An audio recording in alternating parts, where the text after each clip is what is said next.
Recién estuvimos conversando con técnicos que estuvieron en este encuentro tan importante como parte de conmemoración o de diálogos dentro de este Año Internacional de la Agricultura Familiar, Campesina e Indígena. El presidente del Instituto Paraguayo del Indígena, el licenciado Jorge Servín, también estuvo en ese encuentro y sobre este punto vamos a conversar brevemente con él. Va desde el INDI y Catuta Oyapo, dentro de la agricultura familiar indígena en este caso. ¿Qué programas tienen ustedes o qué se podría implementar a partir de ahora? Bueno, en primer lugar, un saludo a la audiencia. Efectivamente, nosotros ayer estuvimos en un foro que reunió a gente indígena y no indígena de diferentes instituciones. Y lo que el INDI no tiene un programa de acompañamiento porque esto está más en la cancha del Ministerio de Agricultura. El INDI no tiene un programa específico. Lo que sí tiene el INDI, como yo ayer dije, es el Purendá, de donde tiene que hacerse la finca familiar, de donde se tiene que trabajar la agricultura familiar, que es la tierra o los territorios indígenas. Pero el concepto de la agricultura familiar, que este año es el Año Internacional de la Agricultura Familiar, es un concepto, digamos, que no sale directamente de los pueblos indígenas, por lo tanto es un concepto limitado para aplicar a los pueblos indígenas, lo cual no significa que nos sirva. En este contexto, entonces, los pueblos indígenas tienen, por un lado, el derecho colectivo, que les ampara.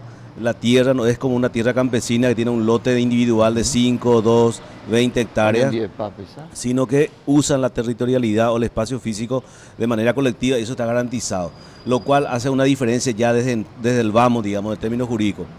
Luego está el tema de que no se puede vender ni arrendar y eso último se hace. Y eso es una amenaza que se ve hoy día en las tierras indígenas, aún con ese mandato legal, digamos. No se tiene una seguridad, genera una inseguridad y es una amenaza fuerte que hay en las comunidades indígenas. Lo que nosotros hemos comentado ayer es que, mapeando un poco las acciones del Ministerio de Agricultura con una idea de potenciar eso, el rol nuestro es justamente indicar, velar, proponer, ¿verdad? Y estamos haciendo una revisión de documentos y de diálogo con los indígenas, con las organizaciones, y en las acciones del ministerio llega a un 25% del total de las comunidades. Ajá. Es todavía bastante insuficiente, que es lo que hace es fomentar lo que sea la seguridad alimentaria, la soberanía alimentaria, con el CENAVE, por ejemplo, con el tema de las semillas tradicionales indígenas, que son solamente las comunidades indígenas las que tienen semillas tradicionales. El campesinado prácticamente se perdió totalmente. Entonces estamos en una situación muy delicada y creemos nosotros que con este aseguramiento de las tierras, con una protección jurídica de las mismas, estamos nosotros potenciando la agricultura familiar y la territorialidad y lo que los indígenas hoy llaman el buen vivir de ellos. Ahora, también hay que reconocer que no solamente depende del Ejecutivo, hay otras instancias como el Poder Judicial y el propio Parlamento que requieren tener una participación porque, por ejemplo, se vulneran los derechos indígenas y a veces, ante la falta de credibilidad o de respuesta efectiva en favor del derecho indígena, entonces se deja justamente la gente, oye, y la yegui porque no hay una seguridad, deja de lado y se generan otros problemas. Otro problema mucho más claro. grave. Pero lo importante, Oscar, es recalcar que el INDI trabaja para el sostén más allá de un concepto de una finca. La finca es lo más sustentable, la finca familiar es lo más sustentable a nivel global, está probado eso, y entonces obviamente se requiere tener esa diversidad alimentaria que surja de ese espacio físico que los indígenas siempre tuvieron en la proporción que nosotros queremos, a lo mejor no, pero siempre ellos tuvieron de lo que ellos quieren comer y se acostumbraron a comer. Una brevísima consulta. Yo creo que las gobernaciones tienen un presupuesto para la producción agrícola, ¿o no? Anteriormente tenía, yo no sé si ahora.